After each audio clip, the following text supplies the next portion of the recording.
এই লেবুটিকে এই 10 টাকার কয়েনটির মধ্যে রাখলাম। এরপরে কয়েনগুলি ঘুরতে থাকবে আর তোমাদেরকে বলতে হবে লেবুটি কোন কয়েনটির মধ্যে আছে। চলো ভালো করে দেখতে থাকো।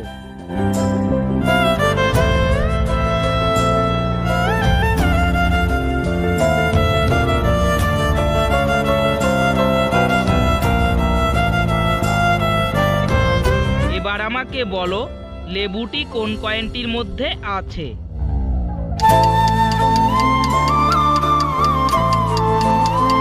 কি বন্ধু, পারলে?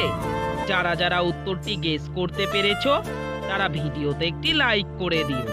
আর যারা পারোনি তাদেরকে আমি বলে দিচ্ছি। কিন্তু তার আগে বন্ধুরা, যারা আমার চ্যানেলে নতুন তারা প্লিজ চ্যানেলটিকে সাবস্ক্রাইব করে দিও। লেবুটি এই কয়েনটির মধ্যে আছে।